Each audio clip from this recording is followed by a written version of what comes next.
Hello students, मैं Jasmine science mistress government senior secondary school Katiyawali district Jalandhar. आज तुम्हारे सामने क्लास 9 का chapter number 7 diversity in living organisms यानी कि सजीवां ਦੇ ਵਿੱਚ ਵਿਭਿੰਨਤਾ ਲੈ ਕੇ ਹਾਜ਼ਰ ਹੋਈ ਹਾਂ। ਸੋ ਸਟੂਡੈਂਟਸ, ਪਲਾਂਟਸ ਕਿਸ ਨੂੰ ਪਸੰਦ ਹਨ? ਮੈਨੂੰ ਤਾਂ ਬਹੁਤ ਪਸੰਦ ਹਨ ਐਂਡ ਆਈ ਹੋਪ ਤੁਹਾਨੂੰ ਵੀ ਵਧੀਆ ਲੱਗਦੇ ਹੋਣਗੇ। ਜਦੋਂ ਵੀ ਅਸੀਂ ਪਲਾਂਟ ਦੇ ਬਾਰੇ ਸੋਚਦੇ ਹਾਂ ਤੇ ਸਾਡੇ ਦਿਮਾਗ ਵਿੱਚ ਇੱਕ ਸਿੰਪਲ ਜਿਹਾ ਡਾਇਗਰਾਮ ਦੀ ਫਾਰਮੇਸ਼ਨ ਹੋ ਜਾਂਦੀ ਹੈ, ਜਿਹਦੇ ਵਿੱਚ ਅਸੀਂ ਸਿੰਪਲ ਜੀ ਰੂਟਸ ਬਣਾਉਂਦੇ ਹਾਂ ਯਾਨੀ ਕਿ ਜੜ੍ਹਾਂ, ਇੱਕ ਤਣਾ ਬਣਾਉਂਦੇ ਹਾਂ ਯਾਨੀ ਕਿ ਸਟੈਮ, ਥੋੜੇ ਜਿਹੇ ਪੱਤੇ ਯਾਨੀ ਕਿ ਲੀਵਸ ਐਂਡ ਬਹੁਤ ਸਾਰੇ ਸੁੰਦਰ ਫਲਾਵਰਸ ਬਣਾਉਂਦੇ ਹਾਂ ਯਾਨੀ ਕਿ ਫੁੱਲ। ਬੇਟਾ, ਅਸੀਂ ਆਪਣੇ ਪਿਛਲੇ ਚੈਪਟਰ ਸੈੱਲ, ਬਣਤਰ ਅਤੇ ਕਾਰਜ ਦੇ ਵਿੱਚ ਪੌਦਾ ਸੈੱਲ ਦੇ ਬਾਰੇ ਪੜ੍ਹ ਚੁੱਕੇ ਹਾਂ। ਅਸੀਂ ਪੜ੍ਹਿਆ ਸੀ ਕਿ ਸੈੱਲ ਦੇ ਵਿੱਚ ਇੱਕ ਸੈੱਲ ਪਿੱਤੀ ਹੁੰਦੀ ਹੈ, ਇਹ ਬਹੁਸੈਲੀ ਹੁੰਦੇ ਹਨ ਅਤੇ ਕਲੋਰੋਫਿਲ ਦੀ ਹੋਣ ਦੇ ਕਾਰਨ ਪ੍ਰਕਾਸ਼ ਸੰਸਲੇਸ਼ਨ ਕਰਕੇ ਇਹ ਆਪਣਾ ਭੋਜਨ ਆਪ ਤਿਆਰ ਕਰਦੇ ਹਨ। ਇਸ ਕਰਕੇ ਇਹ ਸਵੈ ਪੋਸ਼ੀ ਵੀ ਹੁੰਦੇ ਹਨ।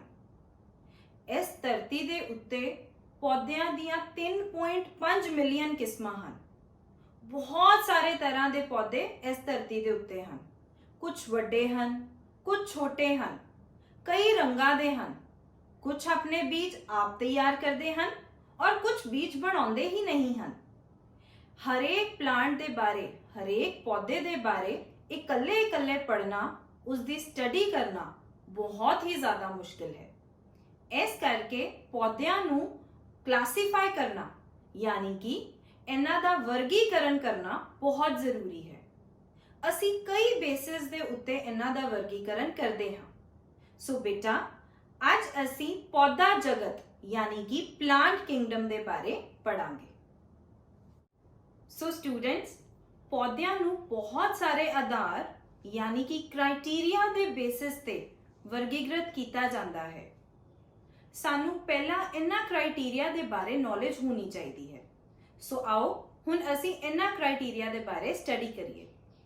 ਸਟੂਡੈਂਟਸ, ਸਭ ਤੋਂ ਪਹਿਲਾ ਪੱਧਰ ਦਾ ਵਰਗੀਕਰਨ ਹੈ ਕਿ ਪੌਦੇ ਦੇ ਸਰੀਰ ਦੇ ਭਾਗ, ਰੂਟਸ, ਸਟੈਮਸ, ਲੀਵਸ ਯਾਨੀ ਕਿ ਜੜਾਂ, ਤਣਾ ਅਤੇ ਪੱਤੇ, ਇਹ ਪੂਰੀ ਤਰ੍ਹਾਂ ਵਿਭੇਦਿਤ ਅਤੇ ਸਪਸ਼ਟ ਰੂਪ ਵਿੱਚ ਵਿਕਸਿਤ ਹਨ ਜਾਂ ਨਹੀਂ। ਦੂਜੇ ਪੱਧਰ ਦਾ ਵਰਗੀਕਰਨ ਹੈ ਕਿ ਵਿਭੇਦਿਤ ਪੌਦੇ ਦੇ ਸਰੀਰ ਵਿੱਚ ਪਾਣੀ ਅਤੇ ਹੋਰ ਪਦਾਰਥਾਂ ਦੀ ਢੋਆ ਢੁਆਈ ਲਈ ਟਿਸ਼ੂ ਹਨ ਜਾਂ ਨਹੀਂ। ਸਾਨੂੰ ਬੇਟਾ ਆਲਰੇਡੀ ਇਹ ਗੱਲ ਦਾ ਪਤਾ ਹੈ ਕਿ ਪਲਾਂਟਸ ਦੇ ਅੰਦਰ ਜ਼ਾਈਲਮ ਅਤੇ ਫਲੋਐਮ ਨਾਮ ਦੇ ਟਿਸ਼ੂ ਹੁੰਦੇ ਹਨ। ਪੌਦਿਆਂ ਦੇ ਅੰਦਰ ਪਾਣੀ ਅਤੇ ਖਣਿਜ ਪਦਾਰਥਾਂ ਦੀ ਟਰਾਂਸਪੋਰਟੇਸ਼ਨ ਦੇ ਲਈ ਜ਼ਾਈਲਮ ਹੁੰਦਾ ਹੈ ਔਰ ਭੋਜਨ ਨੂੰ ਟਰਾਂਸਪੋਰਟ ਕਰਨ ਲਈ ਫਲੋਐਮ ਹੁੰਦਾ ਹੈ। ਜੇ ਜ਼ਾਈਲਮ ਅਤੇ ਫਲੋਐਮ ਹਨ ਤੇ ਅਸੀਂ ਇਸ ਨੂੰ ਅਲੱਗ ਗਰੁੱਪ ਦੇ ਵਿੱਚ ਕੈਟੇਗਰਾਈਜ਼ ਕਰਦੇ ਹਾਂ, ਤੇ ਜੇ ਇਹਨਾਂ ਦੇ ਵਿੱਚ ਇਹ ਟਿਸ਼ੂ ਨਾ ਹੋਣ ਤਾਂ ਅਸੀਂ ਇਸ ਨੂੰ ਅਲੱਗ ਕੈਟੇਗਰੀ ਦੇ ਵਿੱਚ ਪਾਉਂਦੇ ਹਾਂ। ਸੋ ਸਟੂਡੈਂਟਸ, ਤੀਸਰੇ ਪੱਧਰ ਦਾ ਵਰਗੀਕਰਨ ਬੀਜ ਬਣਾਉਣ ਦੀ ਸਮਰੱਥਾ ਦੇ ਉੱਤੇ ਡਿਪੈਂਡੈਂਟ ਹੈ। ਬੇਟਾ, ਕਈ ਪੌਦੇ ਬੀਜ ਬਣਾਉਂਦੇ ਹਨ ਅਤੇ ਕਈ ਬੀਜ ਬਣਾਉਂਦੇ ਹੀ ਨਹੀਂ ਹਨ। ਕੁਝ ਪੌਦੇ ਬੀਜ ਬਣਾ ਕੇ ਉਹਨਾਂ ਨੂੰ ਫਲਾਂ ਦੇ ਅੰਦਰ ਢੱਕ ਕੇ ਰੱਖਦੇ ਹਨ। ਐਸੇ ਬੇਸਿਸ ਦੇ ਉੱਤੇ ਅਸੀਂ ਪੌਦਿਆਂ ਨੂੰ ਵਰਗੀਕ੍ਰਿਤ ਕਰਦੇ ਹਾਂ। ਸੋ ਤੀਸਰੇ ਪੱਧਰ ਦਾ ਵਰਗੀਕਰਨ ਹੈ ਪੌਦਿਆਂ ਵਿੱਚ ਬੀਜ ਬਣਾਉਣ ਦੀ ਸਮਰੱਥਾ ਅਤੇ ਜੇਕਰ ਬੀਜ ਬਣਦੇ ਹਨ ਤਾਂ ਕੀ ਫਲਾਂ ਦੇ ਅੰਦਰ ਢਕੇ ਹੋਏ ਹੁੰਦੇ ਹਨ ਜਾਂ ਨਹੀਂ।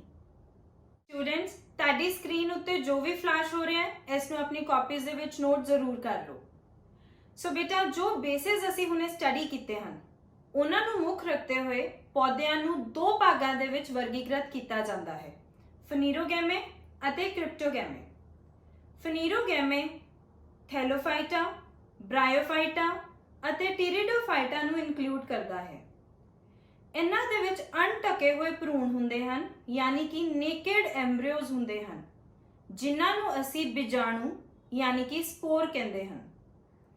ਇਹਨਾਂ ਤਿੰਨਾਂ ਸਮੂਹਾਂ ਦੇ ਪੌਦਿਆਂ ਦੇ ਜਣਨ ਅੰਗ ਇਨਕਨਸਪੀਸ਼ੀਅਸ ਯਾਨੀ ਕਿ ਸਰਪ੍ਰਥਕ ਹੁੰਦੇ ਹਨ। ਇਸ ਕਰਕੇ ਇਹਨਾਂ ਨੂੰ ਕ੍ਰਿਪਟੋਗੈਮਿਕ ਵੀ ਕਿਹਾ ਜਾਂਦਾ ਹੈ, ਜਿਸ ਦਾ ਮਤਲਬ ਹੈ ਲੁਕਵੇਂ ਜਣਨ ਅੰਗਾਂ ਵਾਲੇ।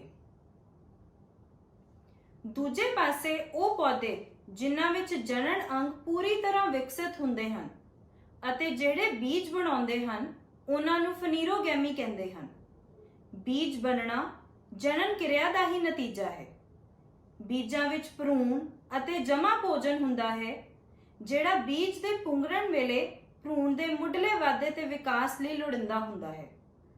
ਇਸ ਵਰਗ ਨੂੰ ਬੀਜਾਂ ਦੇ ਨੰਗੇ ਜਾਂ ਫਲ ਨਾਲ ਢਕੇ ਹੋਏ ਦੀ ਹਾਲਾਤ ਅਨੁਸਾਰ ਅੱਗੇ ਦੇ ਗਰੁੱਪ ਜਿਮਨੋਸਪਰਮ ਅਤੇ ਐਂਜੀਓਸਪਰਮ ਵਿੱਚ ਵੰਡਿਆ ਗਿਆ ਹੈ।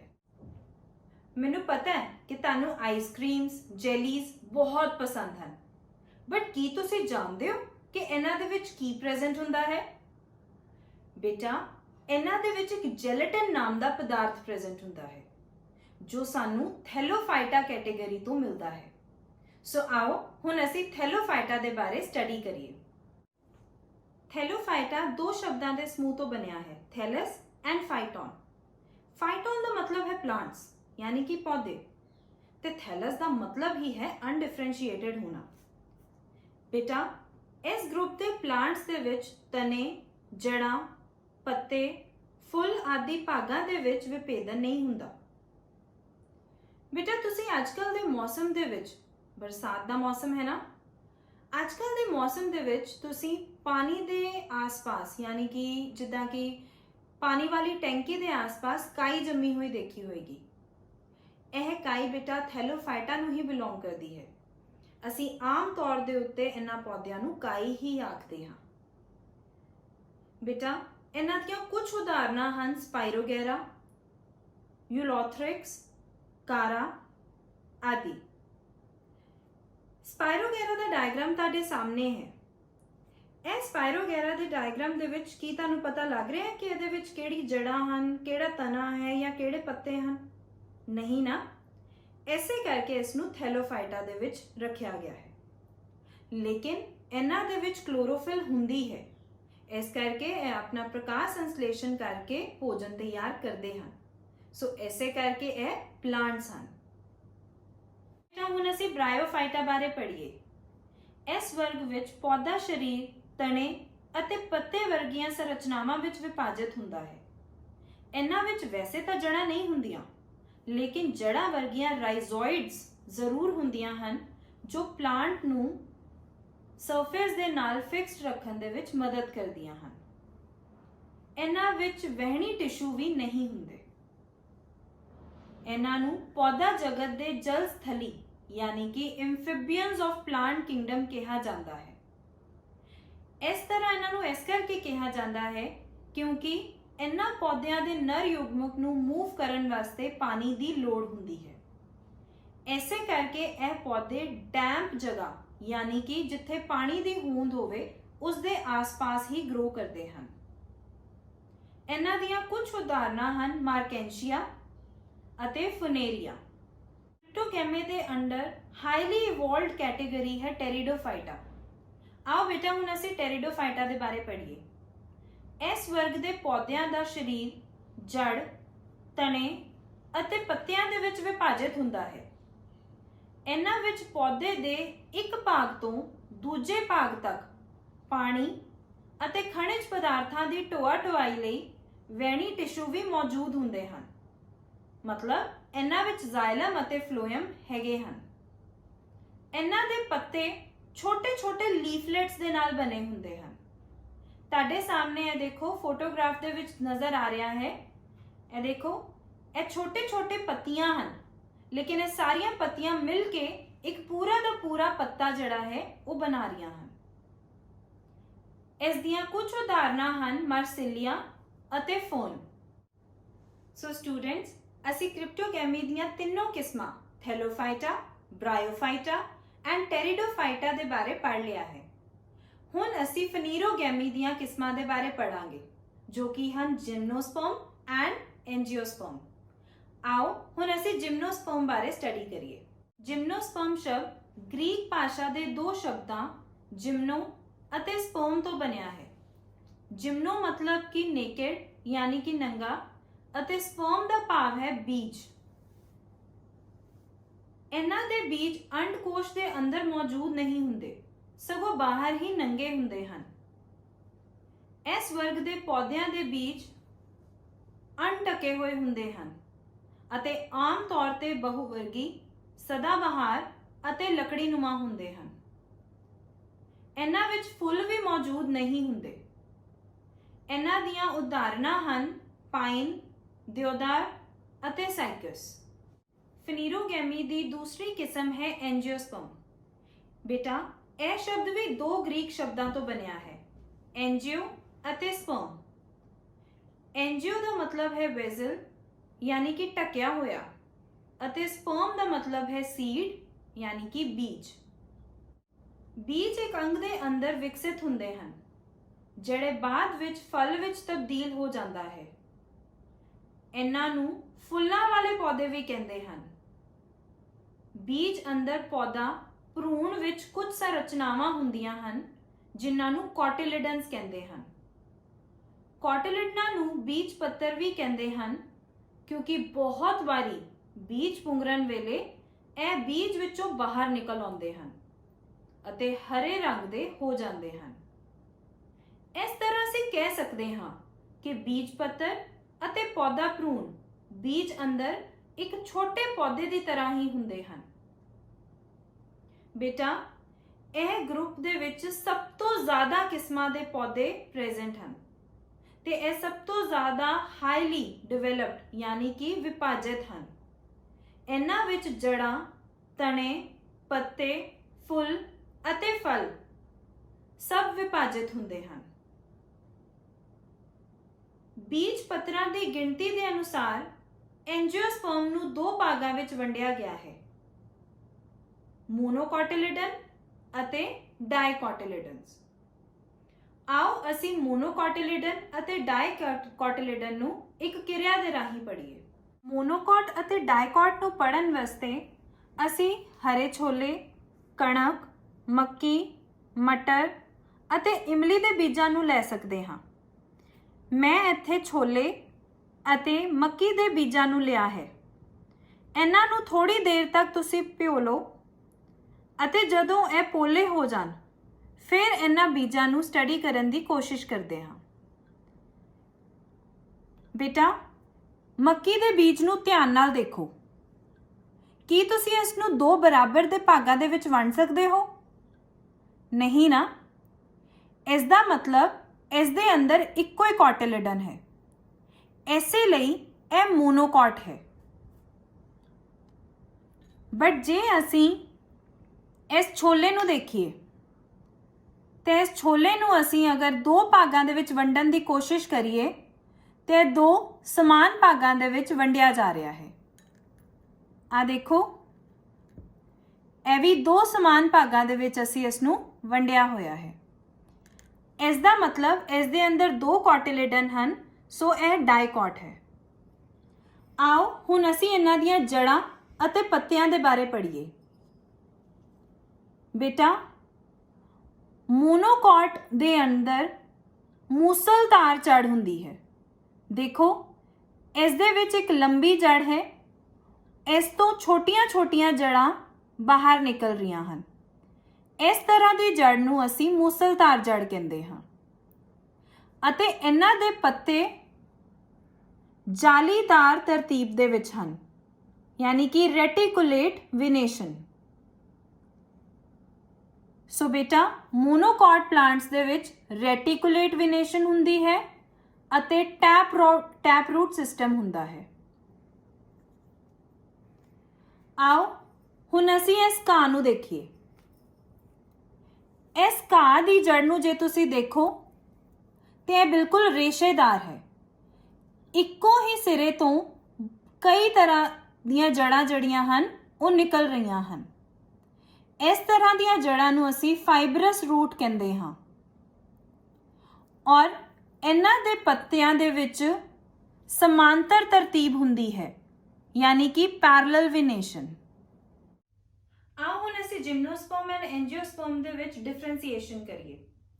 ਬੇਟਾ, ਤੁਸੀਂ ਆਲਰੇਡੀ ਪੜ੍ਹ ਲਿਆ ਹੈ ਕਿ ਜਿਮਨੋਸਪਰਮ ਦੇ ਵਿੱਚ ਬੀਜ ਅੰਡਕੋਸ਼ ਦੇ ਅੰਦਰ ਮੌਜੂਦ ਨਹੀਂ ਹੁੰਦੇ, ਪਰ ਐਂਜੀਓਸਪਰਮ ਦੇ ਵਿੱਚ ਬੀਜ ਅੰਡਕੋਸ਼ ਦੇ ਅੰਦਰ ਹੀ ਮੌਜੂਦ ਹੁੰਦੇ ਹਨ।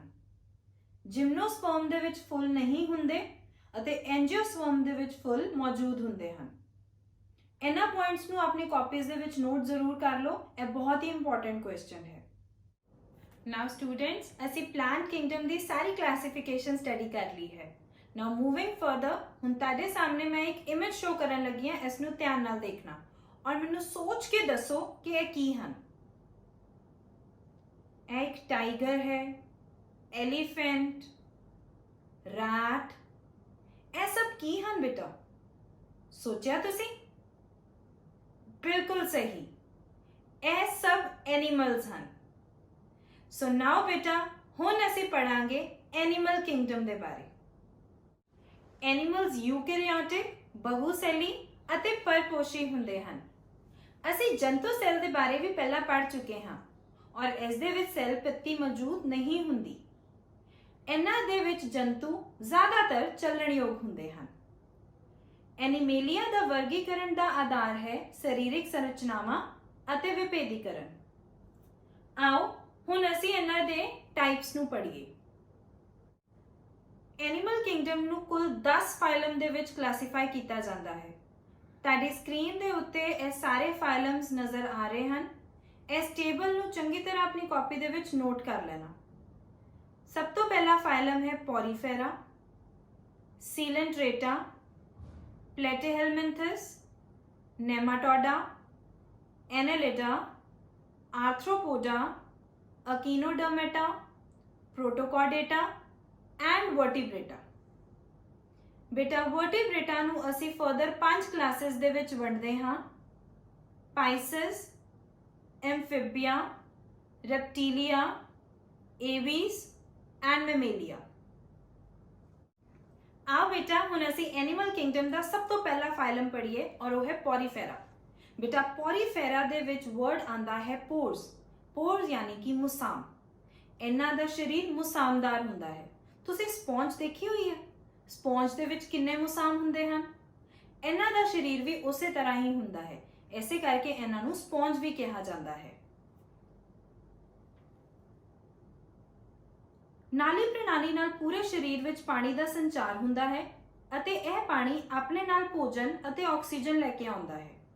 ਇਹ ਜੰਤੂ ਇੱਕ ਬਾਹਰੀ ਕਠੋਰ ਪਰਤ ਜਾਂ ਪਿੰਜਰ ਨਾਲ ਢਕੇ ਹੁੰਦੇ ਹਨ। ਇਹਨਾਂ ਦੀ ਸਰੀਰਕ ਸੰਰਚਨਾਵਾਂ ਅਤਿਅੰਤ ਸਰਲ ਹੁੰਦੀਆਂ ਹਨ ਅਤੇ ਟਿਸ਼ੂ ਵਿਭੇਦਨ ਵੀ ਨਹੀਂ ਹੁੰਦਾ। ਇਹਨਾਂ ਨੂੰ ਆਮ ਤੌਰ ਤੇ ਸਪੰਜ ਕਿਹਾ ਜਾਂਦਾ ਹੈ ਅਤੇ ਇਹ ਜ਼ਿਆਦਾਤਰ ਸਮੁੰਦਰੀ ਪਾਣੀ ਵਿੱਚ ਹੀ ਮਿਲਦੇ ਹਨ। ਉਦਾਹਰਨ ਦੇ ਤੌਰ ਤੇ ਸਾਈਕੋਨ, यूप्लेक्टिला एंड स्पॉन्जिला आदि ਹੁੰਦੇ ਹਨ। स्टूडेंट्स, ਤੁਹਾਡੇ ਸਾਹਮਣੇ ਇੱਕ ਪਿਕਚਰ ਸ਼ੋ ਹੋ ਰਹੀ ਹੈ। ਇਹ ਜੀਵ ਬੇਟਾ ਹਾਈਡਰਾ ਹੈ। ਤੁਸੀਂ ਦੇਖ ਰਹੇ ਹੋਗੇ ਹਾਈਡਰਾ ਦੇ ਬਹੁਤ ਸਾਰੇ ਉੱਪਰ ਆਰਮਸ ਵਰਗੇ ਟੈਂਟੇਕਲਸ ਹਨ। ਬੇਟਾ ਇਹ ਜੀਵ ਸੀਲੈਂਟਰੇਟਾ ਦੇ ਅੰਡਰ ਆਉਂਦਾ ਹੈ। ਇਹ ਜਲੀ ਜੀਵ ਹਨ। ਇਹਨਾਂ ਦਾ ਸਰੀਰਕ ਸੰਗਠਨ ਟਿਸ਼ੂ ਪੱਧਰ ਦਾ ਹੁੰਦਾ ਹੈ। ਇਹਨਾਂ ਦੇ ਸਰੀਰ ਵਿੱਚ ਇੱਕ ਖੋੜ ਹੁੰਦੀ ਹੈ ਜਿਸ ਨੂੰ ਅਸੀਂ ਕੈਵਿਟੀ ਕਹਿੰਦੇ ਹਾਂ। ਇਹਨਾਂ ਦਾ ਸਰੀਰ ਸੈੱਲਾਂ ਦੀਆਂ 2 ਤਹਿਆਂ ਨਾਲ ਢਕਿਆ ਹੋਇਆ ਹੁੰਦਾ ਹੈ। ਇੱਕ ਬਾਹਰਲੀ ਤਹਿ ਹੁੰਦੀ ਹੈ ਅਤੇ ਦੂਜੀ ਤਹਿ ਸਰੀਰ ਦੇ ਅੰਦਰ ਦੀ ਖੋੜ ਨੂੰ ਢਕਦੀ ਹੈ। ਇਹ ਕਲੋਨੀਅਲ ਫਾਰਮਸ ਦੇ ਵਿੱਚ ਵੀ ਰਹਿੰਦੇ ਹਨ ਅਤੇ ਕੁਝ ਜਾਤੀਆਂ ਇਹਨਾਂ ਦੀਆਂ ਇਕੱਲੇ ਜੀਵਾਂ ਦੇ ਰੂਪ ਵਿੱਚ ਵੀ ਹੁੰਦੀਆਂ ਹਨ। ਕਲੋਨੀ ਜੀਵਾਂ ਦੀ ਐਗਜ਼ਾਮਪਲ ਹੈ ਕੋਰਲ ਅਤੇ ਜੋ ਜੀਵ ਇਕੱਲੇ ਰਹਿੰਦੇ ਹਨ ਉਹਨਾਂ ਦੇ ਵਿੱਚ ਹਾਈਡਰਾ, ਜੈਲੀਫਿਸ਼ ਅਤੇ ਸੀ ਐਨੀਮੋਨ ਨਾਮ ਦੀਆਂ ਉਦਾਹਰਨਾਂ ਹਨ। ਬੇਟਾ ਅਸੀਂ ਪੋਰੀਫੇਰਾ ਐਂਡ ਸੀਲੈਂਟਰੇਟਾ 2 ਫਾਈਲਮਸ ਕੰਪਲੀਟ ਕਰ ਲਏ ਹਨ। ਨਾਓ ਅਸੀਂ ਜਿਹੜਾ ਹੁਣ ਵਰਗ ਕਰਨ ਜਾ ਰਹੇ ਹਾਂ, ਪਹਿਲੇ ਦੋਨਾਂ ਵਰਗਾਂ ਦੇ ਮੁਕਾਬਲੇ ਇਹਨਾਂ ਦੇ ਜੰਤੂਆਂ ਦੀ ਸਰੀਰਕ ਸੰਰਚਨਾਵਾਂ ਜਟਿਲ ਹੁੰਦੀਆਂ ਹਨ। ਬੇਟਾ ਕੀ ਤੁਸੀਂ ਸੈਲੋਟੇਪ ਦੇਖੀ ਹੋਈ ਹੈ? ਕਿਸ ਤਰ੍ਹਾਂ ਚਿਪਟੀ ਹੁੰਦੀ ਹੈ? ਇਸੇ ਤਰ੍ਹਾਂ ਦੀ ਇੱਕ ਵਰਮ ਹੁੰਦੀ ਹੈ ਜਿਸ ਨੂੰ ਅਸੀਂ ਟੇਪ ਵਰਮ ਕਹਿੰਦੇ ਹਾਂ। ਇਸ ਨੂੰ ਟੇਪ ਵਰਮ ਇਸੇ ਲਈ ਕਿਹਾ ਜਾਂਦਾ ਹੈ ਕਿਉਂਕਿ ਇਹ ਟੇਪ ਵਾਂਗੂ ਬਿਲਕੁਲ ਹੀ ਚਿਪਟੀ ਹੁੰਦੀ ਹੈ। ਆਓ ਬੇਟਾ ਹੁਣ ਅਸੀਂ ਤੀਸਰੇ ਵਰਗ ਬਾਰੇ ਪੜ੍ਹੀਏ ਜੋ ਕਿ ਹੈ ਪਲੇਟੀਹੈਲਮਿੰਥਸ, ਜਿਨ੍ਹਾਂ ਨੂੰ ਅਸੀਂ ਫਲੈਟ ਵਰਮਸ ਵੀ ਕਹਿੰਦੇ ਹਾਂ। ਫਲੈਟਵਰਮਸ ਦਾ ਸਰੀਰ ਦੋ ਪਾਸੀ ਸਮਮਿਤੀ ਵਾਲਾ ਹੁੰਦਾ ਹੈ, ਯਾਨੀ ਕਿ ਬਾਇਲੇਟਰਲ ਸਿਮੈਟਰੀ। ਇਸ ਦਾ ਭਾਵ ਇਹ ਹੈ ਕਿ ਸਰੀਰ ਦੇ ਖੱਬੇ ਅਤੇ ਸੱਜੇ ਪਾਸੇ ਦੀ ਸੰਰਚਨਾ ਸਮਾਨ ਹੁੰਦੀ ਹੈ। ਇਹਨਾਂ ਦਾ ਸਰੀਰ ਤ੍ਰਿਕੋਰਕ ਹੁੰਦਾ ਹੈ, ਅਰਥਾਤ ਟ੍ਰਿਪਲੋਬਲਾਸਟਿਕ। ਇਸ ਤੋਂ ਭਾਵ ਇਹ ਹੈ ਕਿ ਇਹਨਾਂ ਦੇ ਟਿਸ਼ੂਆਂ ਦਾ ਵਿਭੇਦਨ ਸੈੱਲਾਂ ਦੀਆਂ 3 ਤਹਿਾਂ ਤੋਂ ਹੁੰਦਾ ਹੈ। ਇਸ ਨਾਲ ਸਰੀਰ ਦੇ ਅੰਦਰੂਨੀ ਤੇ ਬਾਹਰੀ ਸਤ੍ਹਾ ਅਤੇ ਕੁਝ ਅੰਗਾਂ ਦਾ ਨਿਰਮਾਣ ਵੀ ਹੁੰਦਾ ਹੈ। ਇਸ ਲਈ ਇਹਨਾਂ ਜੀਵਾਂ ਵਿੱਚ ਕੁਝ ਹੱਦ ਤੱਕ ਟਿਸ਼ੂ ਬਣਾਉਣ ਦੀ ਸਮਰੱਥਾ ਹੁੰਦੀ ਹੈ, ਪਰੰਤੂ ਅਸਲ ਵਿੱਚ ਅੰਦਰੂਨੀ ਖੋੜ ਯਾਨੀ ਕਿ ਇੰਟਰਨਲ ਬਾਡੀ ਕੈਵਿਟੀ, ਜਿਸ ਨੂੰ ਅਸੀਂ ਸੀਲਮ ਵੀ ਕਹਿੰਦੇ ਹਾਂ, ਉਹ ਨਹੀਂ ਹੁੰਦੀ, ਪਰ ਇਸ ਅੰਦਰ ਵਿਕਸਿਤ ਅੰਗ ਹੁੰਦੇ ਹਨ। ਸਰੀਰ ਉੱਪਰ ਤੋਂ ਹੇਠਾਂ ਵੱਲ ਚਪਟਾ ਹੁੰਦਾ ਹੈ, ਅਰਥਾਤ ਡੋਰਸੋ ਵੈਂਟਰਲੀ ਫਲੈਟਨਡ ਹੁੰਦਾ ਹੈ। ਇਸ ਲਈ ਇਹਨਾਂ ਨੂੰ ਚਿਪਟੇ ਕਿਰਮ ਵੀ ਕਹਿੰਦੇ ਹਨ। ਇਹ ਆਜ਼ਾਦ ਤੌਰ ਤੇ ਰਹਿਣ ਵਾਲੇ ਵੀ ਹੋ ਸਕਦੇ ਹਨ ਜਾਂ ਪਰਜੀਵੀ ਵੀ ਹੋ ਸਕਦੇ ਹਨ। ਆਜ਼ਾਦ ਰੂਪ ਵਿੱਚ ਰਹਿਣ ਵਾਲਿਆਂ ਦੀ ਕੁਝ ਉਦਾਹਰਨਾਂ ਹਨ ਪਲੇਨੇਰੀਆ ਅਤੇ ਪਰਜੀਵੀ ਵਾਲੇ ਹਨ ਲਿਵਰ ਫਲੂਕ। ਜੋ ਪਰਜੀਵੀ ਹੁੰਦੇ ਹਨ ਉਹ ਸਰੀਰ ਦੇ ਅੰਦਰ ਕਈ ਤਰ੍ਹਾਂ ਦੀਆਂ ਬਿਮਾਰੀਆਂ ਵੀ ਕਰ ਸਕਦੇ ਹਨ। ਸਟੂਡੈਂਟਸ, ਸਾਡਾ ਸਕੂਲ ਤੁਹਾਡਾ ਬਹੁਤ ਧਿਆਨ ਰੱਖਦਾ ਹੈ। ਤੁਹਾਨੂੰ ਯਾਦ ਹੈ ਕਿ ਤੁਹਾਨੂੰ ਹਰ 15 ਦਿਨ ਬਾਅਦ ਇੱਕ ਦਵਾਈ ਖਵਾਈ ਜਾਂਦੀ ਹੈ ਜੋ ਕਿ ਪੇਟ ਦੇ ਕੀੜੇ ਮਾਰਨ ਵਿੱਚ ਕੰਮ ਆਉਂਦੀ ਹੈ।